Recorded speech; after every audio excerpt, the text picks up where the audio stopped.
Hi, and welcome back to Disco Elysium. I just thought of unlocking another slot here. Which one of these interests me? This one is cool.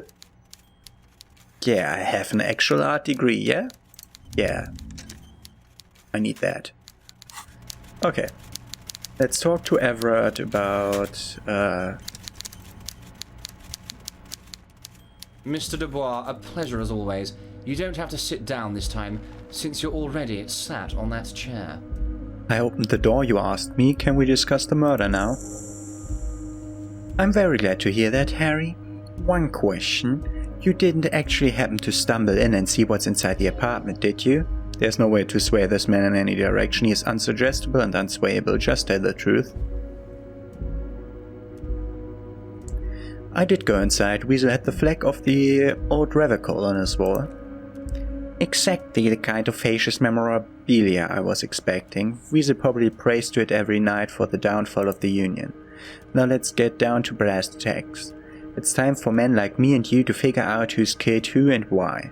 Real police work is gonna start happening now, I promise you, Harry, this is gonna be good. There was a collection of colonial mugs there, and I found a similar mug in the trash with the hangman's clothes. Racist mug in the trash and in the apartment. You guys are just light years ahead of me. I have so much confidence in the ability of your organization. I'm relieved you're doing this and helping me to do what I do best, helping people with the power of politics. He's trying to frame that person, I think. Yes, do you think this weasel is somehow connected to the murder? Oh no, I don't cross paths like that. He shakes his head, laughing. All I want is for you to succeed in your investigation. I would never complicate things for you. But the weasel might have cleaned up after the killers. Believe me, Harry, he is a nobody. Just your basement variety nobody. Can't imagine him being connected to a high-caliber case like this. But he does live nearby. Maybe it's a pedantic weasel. Fishes are known to be neat freaks. I feel like a real detective right now, Harry. Am I getting this right? He imitates bashing something with an imaginary baton. There's more to police work than whacking an imaginary baton. Of course, Harry. I'm not a real police officer. You are. I've heard about a connection between the lynching and the strike. I'd like to hear what you know about it. By now, I'm sure you've figured out who the dead man was working for. The bad guys. White Pines, sent to scare us. Another violent measure of the top hats against us flat caps. I'm listening. Harry, this strike is the culmination of many mistakes made by the White Pines group. They tried to shut the strike down by sending in armed mercenaries. You mean our victim? A security contractor. Can you imagine that? Workers standing in peaceful protest, united in the spirit of fellowship, and then they sent hired killers to mow us down with machine gun fire. I'm talking beast-hardened killers from proxy wars in Jesuit, Semenine, Saramiriza. You name it, they've done it. Raping, killing, burning villages, killing little children for the Senorita Pineapple Company. Harry.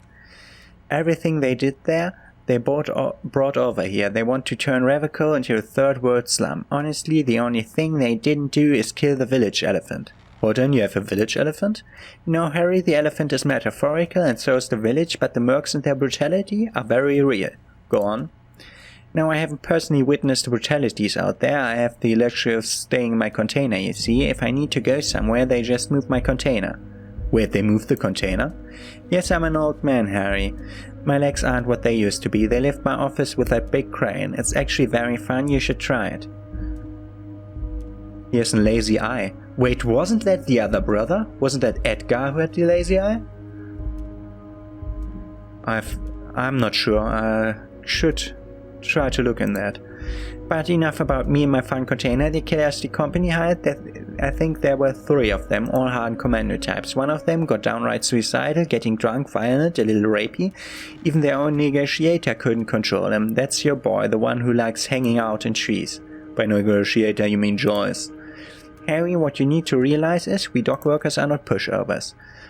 We got grit, Harry. This whole neighborhood does. Push us hard enough and we push back, and when we do, we push to kill. The whole neighborhood is in on it.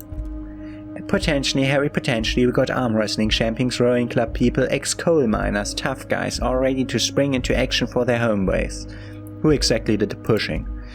There's a militant wing inside the union, a group of people whose duties don't involve manual labor but peacekeeping in the neighborhood, make sure everything runs smoothly. That sounds a bit like organized crime. They're like you guys, idealistic people who want to make sure bad things don't happen, and if they already have, well, punishment must follow. Again, that sounds like organized crime. So these idealists killed our victim? Yeah, one day Titus Hardy, leader of the peacekeeping faction, comes up to me and says, "Boss, Socialist Democratic fervor drove us to take it upon ourselves to kill this beast that was burdening the land." He probably worded it differently, but that was the idea. Sure, it sounded to me like they killed him. He shook us. I gave them 2 weeks paid leave and told them to lay low to avoid retaliation. Aren't you worried we might arrest them for this? I'm not at all worried about that. These are not the kind of men who get arrested. They're Martinez boys, tough and gritty. I'd like to see the man who takes them on. Besides, I sent my lawyer girl to look after them. If he's just boasting, then it sure doesn't feel like that to you. He's not worried. He placed a lot of faith in that lawyer girl. Perhaps this is a tactical error. Anyway. How do you know the mercenaries were hired by the shipping company? How do I now? Let me tell you about these people. That's their MO, it's what they do. Last winter, some poor workers in Terminal E went on a little strike. The company sent in Sediment, a security contractor. The strike was over the workers' right to wear protective footwear, Harry. These guys turn up and start beating people. Tell you what, Harry, I wouldn't be surprised if we got the same mercenary company after a little rebranding. And I'm sure as hell not surprised to see an army of scabs under my gates. He's completely right. So you believe the scabs were organized by... Yeah, we know that. You said it, hell. One of those guys looks big enough to take down that proverbial elephant. Boys like that don't just happen to show up during strikes. The name of the company is Krenner this time. It might have been Sediment before. Of course, you're always one step ahead of me, Harry. I'm no genius. I'm in this position because people like me. The remaining mercenaries are organizing a tribunal to take on the Ardis. Tribunal? That sounds serious, Harry. We union men should be shitting ourselves. I wish you hadn't told me that. I'm gonna lose sleep over this. Let's change the subject. He's clearly happy about the tribunal. You don't seem too worried about. Oh hey, what do I really think about the tribunal? You're trying to climb a second base with old Everett before you've even courted him properly. He wants you to do more things for him before. You mentioned a lawyer girl. Oh, Liz is a bright one. I paid for that law degree myself, thinking it will probably turn her all fancy, but hell, Harry, she came back a firebrand socialist. Sometimes she scares me with her zeal. Tell me more about Titus Hardy and his crew. Oh, they're simply fine young men, all 7 of them. They're 8. Exemplary union members, always working to advance their position in the local socialist democratic movement, core members. Old Theo used to run them, but things really kicked into gear when Titus took the reign and renamed the group after himself. Gotta love his initiative. Interesting, was second in command. They are almost all of them great guys, born leaders. Whatever happens, I'm sure they only had the best interest of Martinez and Rivercole in mind. Work with them. Hell, interview them, but don't fight them. They really are just like you, men who like beer, women, and some order on the streets. I've rather met these Hardys. Can you ask them to cooperate with me? But of course, it's the least I can do for my good friend Harry. I'll do it right after we've concluded this talk. You can now go and tell Titus about this, see what he has to say. Also, Harry, he is 5 real. Wait, why are you giving it to me? I'm not giving you anything, I'm just holding out 5 real. I'm taking it. The lieutenant watches you pocket the banknote. He looks a little puzzled. How many micro-bribes would this guy take? Goodbye, a real team player. Now, do you have any more questions? I'm just taking your money and I'm not doing anything for you that I don't see to be interesting to learn about the crime. Was it a good talk? I'm not sure we've made much headway here. I was hoping we'd bust the case wide open. Heck, I've wanted to tell you what I really want to achieve with the strike. I don't know what happened, Harry. I wanted you to feel like Mr. Martinez, and of course I also wanted you to find your gun. Great sadness comes over him. But it's like I can't completely trust you yet. Yet? Yes, Harry, it's like I can't fully trust you if you're not a man of the left. I want you, but I just can't. A man of the left, so you have to be a social democrat? He's been hurt too much in the past by men who aren't social democrats.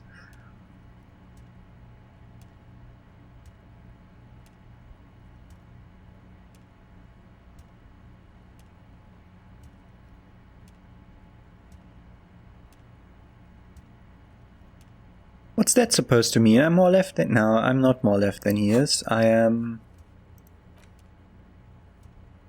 more sorry than he is. What an even split. What an even split between the three. Wow. Okay. This is another corrupt scheme, isn't it? I'm neither left nor right. I do what my heart tells me to do. Moralist. What does your heart tell you about your lost gun, Harry? Does it tell you to forget about it, or do you think it wants to be found? I think it's lonely and cold. I think it wants to be found, and I have a proposal for you. You have it in your desk, I'm sure of that. And what would this entail? Once again, I require nothing unethical or illegal of you. You just need to get 2 little signatures on this piece of paper and then mail it to my account in La Delta. What are the signatures for? I'm glad you asked. The union's going to build a modern youth center in Martinez. It will be righteous. We're going to get those teenagers off drugs and on roller skates. There's a nameless little street on the coast with some older houses around it. Most people have already signed. I just need 2 more signatures to get this mission off the ground. Where's this place exactly? On the coast, across the canal, there's a cul-de-sac there, a little village they're calling it. The fishing village. A gloomy place, you'll find it. I trust your detective skills. What will happen to the current occupants? They're just gonna have to deal with the construction noise for 6 months, and they'll be living like kings, right next to a fancy new youth center designed by the best architects from Stella Maris. He's absolutely sure the tenants won't be thrown out in the street. Are you 100% sure no one's going to end up homeless? Am I? Harry, these people, Martinez is the most important thing in my life. I would never let anything bad happen to them. We're going to build a youth center there. The value of their properties goes up and kids have a place to play in. I'm looking out for these people, not pulling a rug from under them. I'm looking out for all of Martinez, not just the harbor. You're washing your money. He means it. Kim, what do you think of that? It depends. I don't think what we just got from Mr. Clare was very useful. But he thinks it's your call. As I said, it weighs on me heavily, but once we get really talking, well, I'm gonna hand you the keys to Martinez and maybe even help you figure out who's behind the killing. He says as little as possible, as vaguely as he can, deliberately omitting things. If I happen to be there, I can ask them. You bring joy to my heart, Harry. It's such a pleasure to be working with you here. You need to get signatures from Isabel Sadie and Lillian Carter. The cul-de-sac is right past the pawn shop and across the canal. I heard there was some trouble with the waterlock, but it should be fixed now. Once you have the signatures, mail this to 13022 La Rocca in La Delta. Then we can talk about your gun. Go over a few details concerning the murder again. Okay, nothing new. We got a new quest. Get 2 signatures for Everett. And we got this. White envelope with stamp attached to the upper right corner, handed to you by Everett Clare. Inside have some legal documents with 2 names printed on them, Isabel Sadie and Lillian Carter. Both signatures are required. And I am going to read that contract. You take the legal documents out of them, the 12 to 40 months construction period and the zoning plan in the addendum. 12 to 40 months.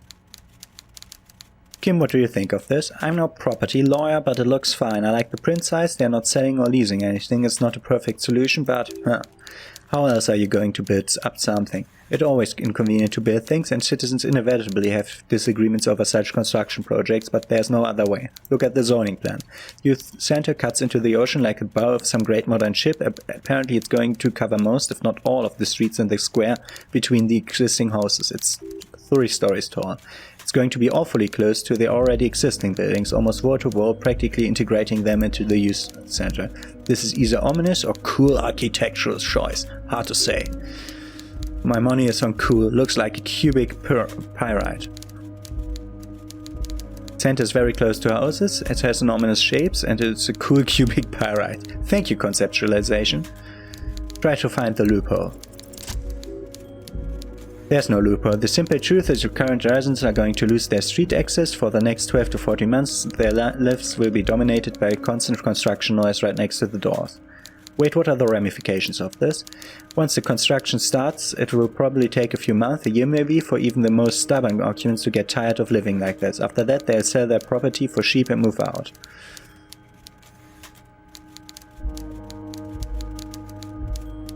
Look, Kim, these people are going to have to move away. Can we do something about it? I should have seen it. Everett probably has eyes on us, but we could try to get other people to sign this instead of those listed, or you could forge their signatures yourself. By the time he finds out, we'll already be gone. However, we'll need access to the coast before we do anything. Everett won't believe you got villagers' signatures if you can't even get to the village. You can try a forgery as soon as we can cross the waterlock. Find someone to sign instead, or forge the signatures, but somewhere private where you feel safe enough. Okay. But I want to do... I know that I told you that I want to go to the other side today, but I think I need to do the body today as I'm pretty sure it will deteriorate over time. It will make all checks harder that are going into it.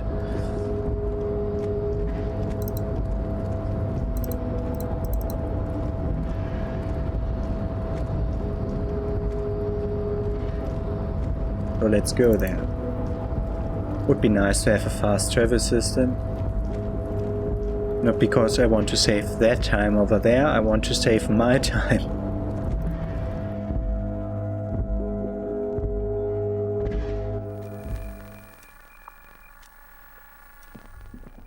Also, we need to waste some time in the Whirling in Rex because we have a novelty check and the cook to worry about. That's the first thing we'll do, and after that we'll...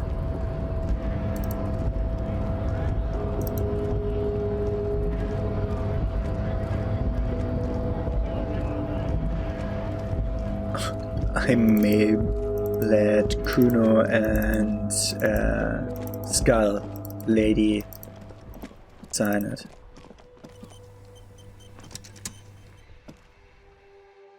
Oh, now that I've spoken to Everett about Titus, I could have surpassed the authority check that I did in the beginning to talk to him.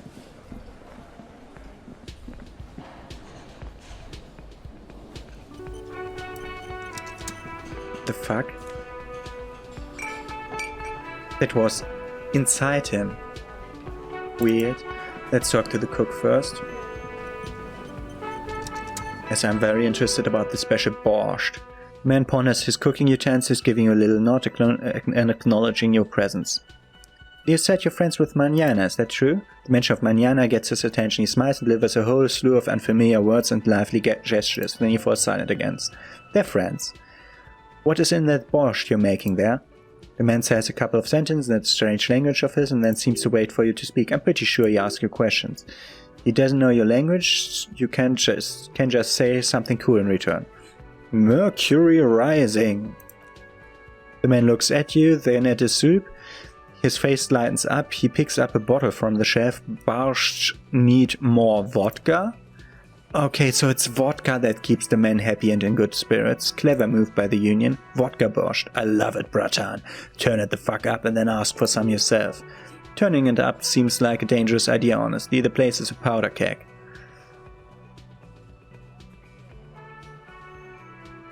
No vodka. Turn your fingers counterclockwise. Cut it.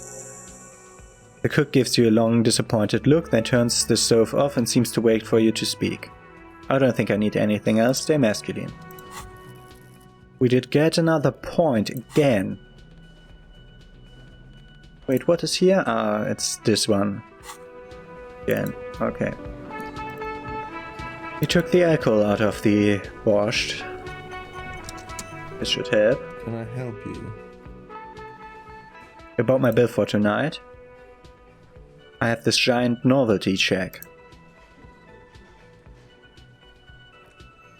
You must be kidding, right? Yeah, good one, officer. Real funny, but this establishment only takes cash. Now, do you have that cash, Mr. Novelty Checkman? Fred near the gates. They will exchange it.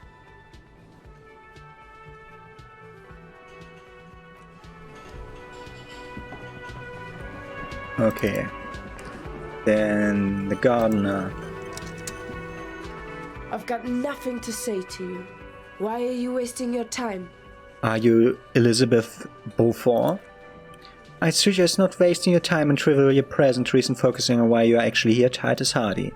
Even though she has an excellent control over herself, something moves behind her eyes and the way she stands in her face. Easy Leo told me about you. He likes to talk a lot.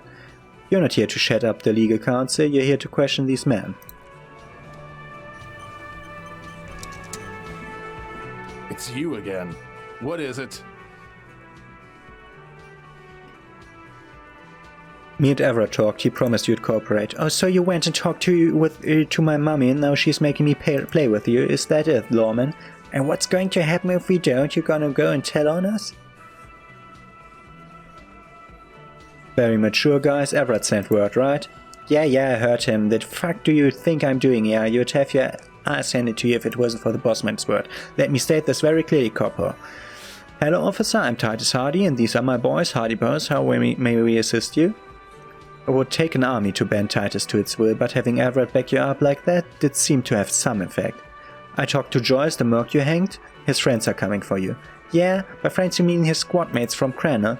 Wouldn't want to beat up his grandma. They're snickering in the room. Some of the men put their beers down. Yes, they're forming some kind of tribunal and they're coming for you.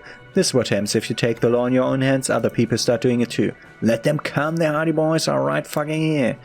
You're the man right here. We're armed, got the whole district behind us, and Glenn's fucking crazy. Yeah, well, it murder machine. The mercenaries are armed with automatic weapons. We got weapons of our own. We've got iStar 50s, Zilligas. Glenn's got a knock cannon at home. Well, they piece ceramic armor. I guess we're gonna see, aren't we? That was an unsure phrasing. See what? That they don't? Yeah, like you've been up against ceramic armor. He takes a sip of beer to bite his tongue, then tries to get the last word in. You haven't seen the whole suit, right? I've seen the whole fucking thing. It didn't make him immortal. This Cranor is bad news. You know that, right? Pfft. So where the local gangs, the fucking Barmy Army and the Madre scum? You've been out there. Seen any around? Yeah, where are they now? Sent back to Madre in an airtight cargo case. These people are trained military professionals, special forces, as you said. They're not a gang or a Barmy Army. No, they're not. They are uncoordinated and drunk. Don't forget, we're listening in on their communications. Their shit is way apart. Joyce said they've gone rogue. Nobody is controlling them. Big fucking surprise. They had psychoactive armed them to their teeth and let them loose in the city. What do you think is gonna happen? Okay. What do you mean, okay? He jerks forward a bit.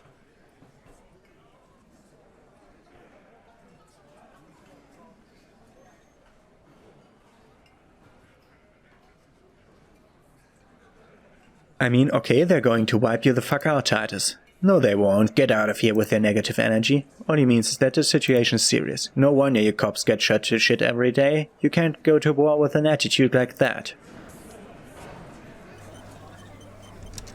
Go to Frit and cash in the shack. That's just 25, but whatever. I'm very interested in what happens if I can't pay for a night.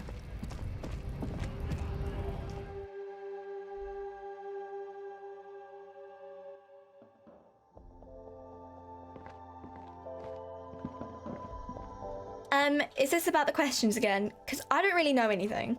I need to exchange this novelty shack for cash. Oh wow, I didn't know you worked for the Union, sir. She rolls up the giant novelty shack, looks like she's seen it before and slips it on the counter. Anything else I can do for you? No, you don't work for the Union works for you by supplying you with cash. Yep. 58 real.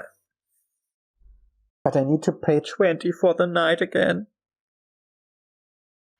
I hoped it would work the other way around.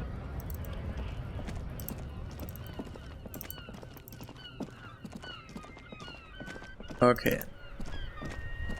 I'm not quite sure if I haven't already paid for today. Okay, we're done with that thing. Let's take care of the body.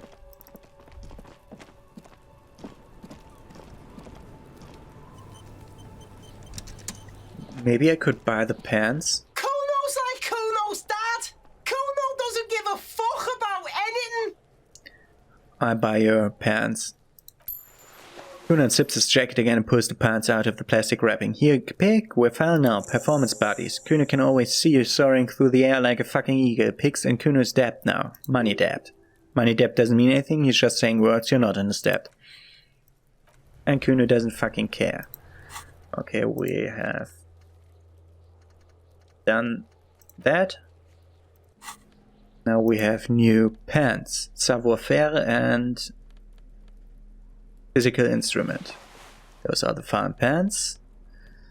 Then we have, what else do we have? We have farm gloves or interfacing gloves. I think interfacing will help more.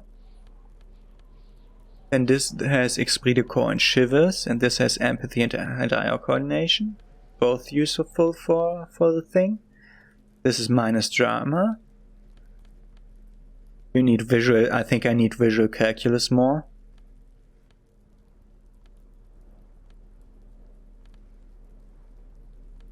Physical instrument or logic. I might need to cut something open. Or conceptualization. And we can also think about that. Conceptualization might be useful. Let's look at... Why can't I move my mouse? Okay. That's at 4. And we just put in pain threshold. Yeah, it's good, so that we don't puke as much.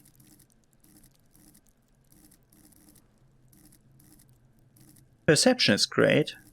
What else would we need? Physical instrument? No, it's physical instrument that we just gained a point in. What else would we need? Visual calculus? Conceptualization. I'm basically only good at the weird psychic stuff. Okay? Maybe put a point into interfacing.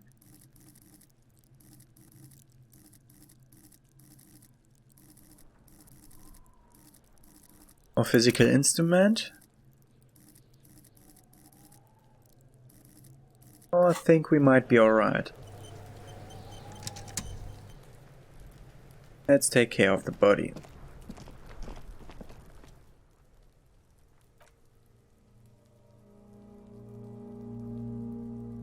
External examination summary.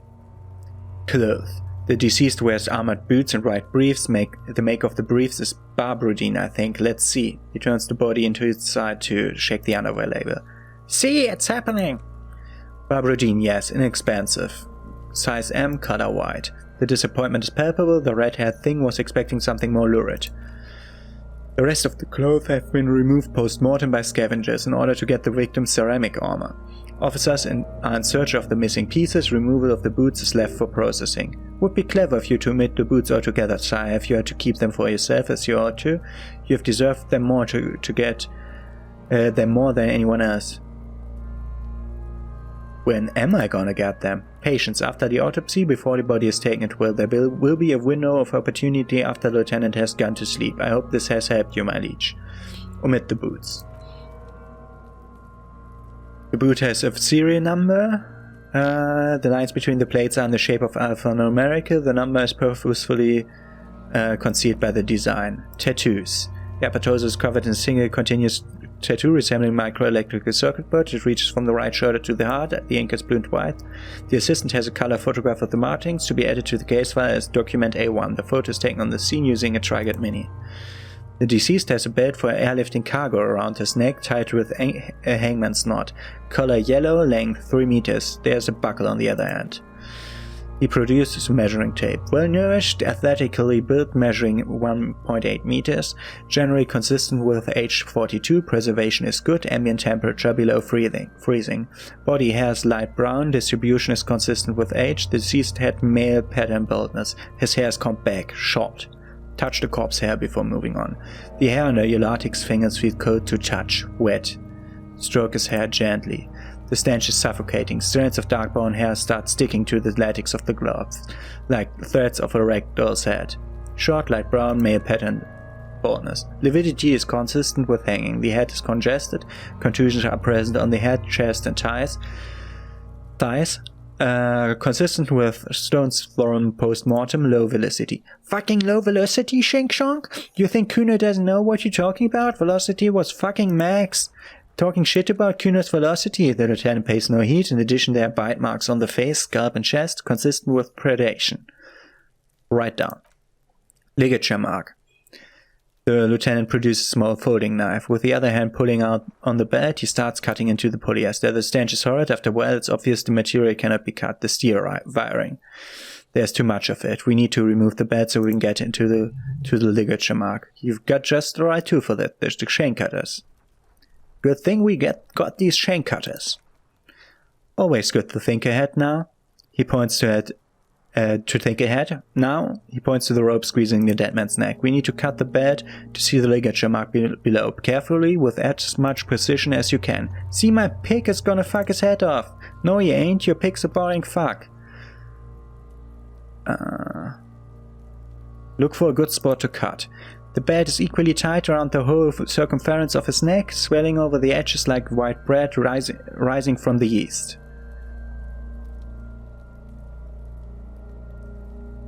Okay, so I didn't find a good spot because I can't see.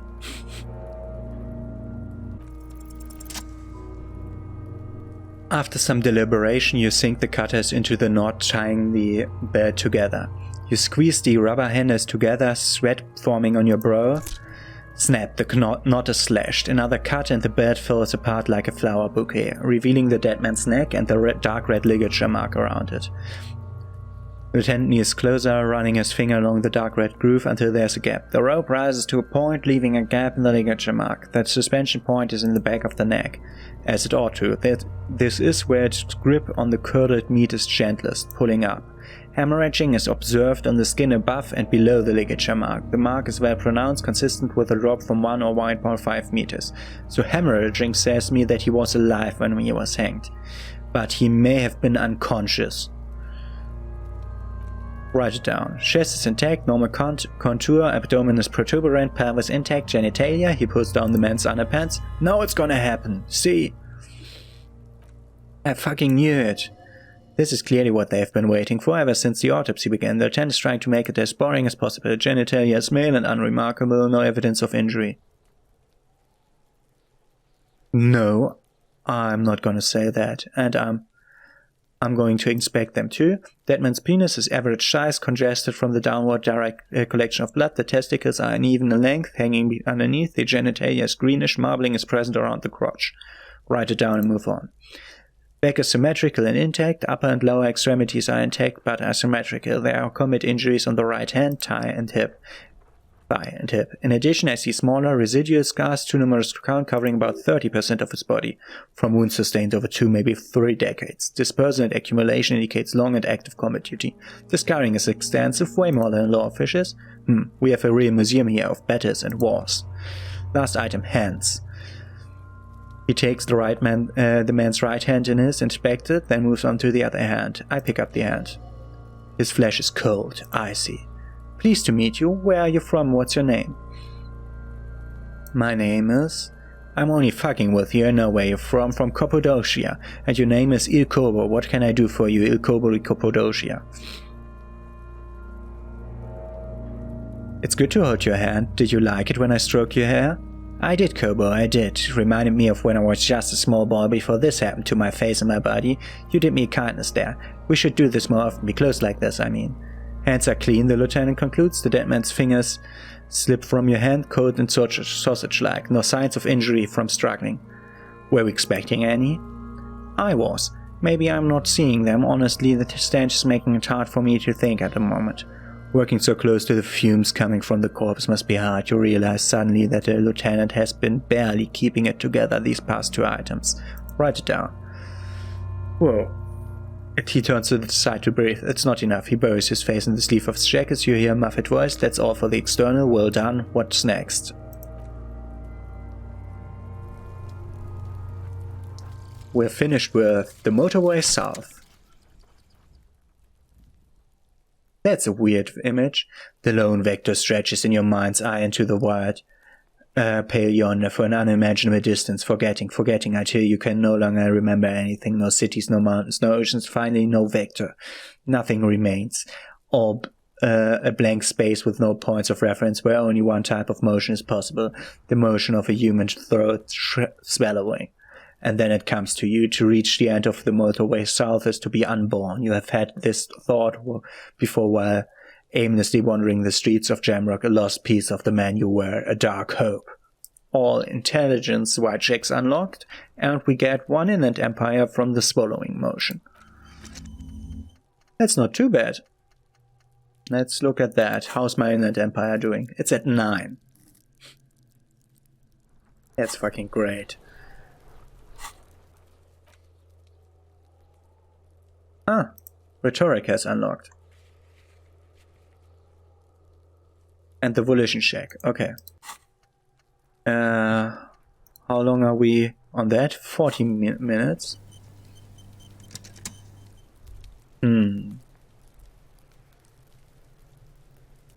Maybe I wanna wait for it. Now let's do the next part. Did I save? I'm always saving before conversations in case I accidentally press an option that I didn't want to take. Because that is the thing I will be save scumming. Internal examination summary. Central nervous system? I have nothing. Do you have anything on this man's central nervous system? Of course, there's a moral to be drawn from it, a moral to this story. If I may add the moral of the story, what would that be? The dead man looks too with barely contained excitement to hear the moral of his story. The brain is very vulnerable to compromises in its blood supply. I think that will maybe the moral of every story of a star. I'll write NA. Musculoskeletal. Perch fluid is coming from the mouth. Not injury related. Eyes and tongue protuberant. Hyoid bone. With his eyes almost closed, the lieutenant puts his hand on the dead man's throat and begins to massage it gently. A rotting smell erupts from the mouth. Ah, that's the bone that breaks if you hang someone.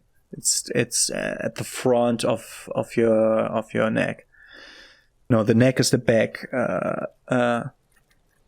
Is that also called the neck? Because in German we have two different words for the back and the front. I don't know if English has that the same. With his eyes almost closed, the lieutenant puts his hand on the dead man's throat and begins to massage it gently. A rotting smell erupts from the mouth. Perch fluid runs down his lips, black and vicious. You hear cracks as the lieutenant moves his sharp fingers inside the flesh like the creaking of an old house at night. Yeah, jack that fucker off. The hyoid bone is fractured. The rest of the musculoskeletal system is intact, unremarkable. Backhunched, as if in prayer, he begins to pry open the dead man's jaws. Respiratory system, he stops to exert more force, both hands are used. Oral cavity shows no lesions. The victim has received dental implants, possibly after a combat wound, mouth swollen, hemorrhaging present in mucus of the lips and mouth. From here it looks as though the clown-faced man is screaming. The tendons of his jaws are thrown apart, hyoid ripped from the force of the lieutenant's hands. Look inside the dead man's mouth. No scream, no sigh of relief rises from the darkness inside. It's humid, there's sickly sweet air unlike anything living. You feel like you're about to throw up again, straight in that mouth of his. Look deeper. It's hard. Once more you taste stomach acid in the back of your throat. A contraction, your throat pumps a little something from your stomach and into your mouth. You're forced to swallow just to keep looking. Inside you see darkness, just a mess of meat and darkness. There are ancient mysteries down there, Kobo. Ask me later. Lieutenant lets go of the jaws. The mouth snaps shut before you, hemorrhaging present in mucus. Write it down. Hepatobiliary, NA? Why? Don't we have anything? He looks at the corpse's stomach with a mixture of tiredness and disgust. Are you a hepatobiliary expert? I don't think so. Neither am I. And that's it? That's it. NA. Toxicology and serology, NA. Both? Unless you have untapped reservoirs of knowledge there. The completionist in me wonders if there's something we could still do. Like a toxicology screening? At this stage, I doubt processing will find anything, even if he was brewing with cocaine, but still you should add a request. Write NA and add toxicology requested. Cardiovascular. The body exhibits heavy lividity. Blood has gathered in the hands, feet, and neck. Hypostasis is visually consistent with her hanging. Gastrointestinal, he breathes a sigh of approaching relief.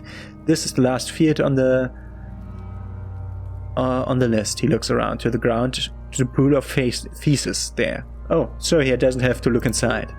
This will do. Then he touches the corpse bloated lower abdomen briefly and says, digested semi-solid food in stomach, voila. Write it down, omit the voila. What's next on the list? Leave. We have after 21 o'clock now. So let's go to our friend's apartment. Yeah. It's snowing. Oh, if it's snowing, the man doesn't decompose that fast. That's good. Wait. We also have a fridge to put him into. If we want to examine him further, I should turn that back on before I go back to him. That door.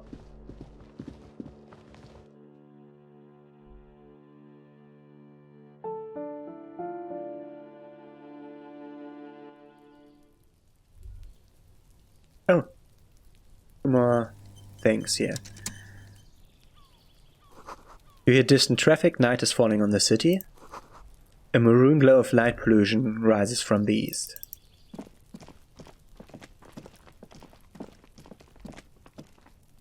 Okay. So, let's talk to the smoker in the next episode of Disco Elysium. See you tomorrow. Have a nice day.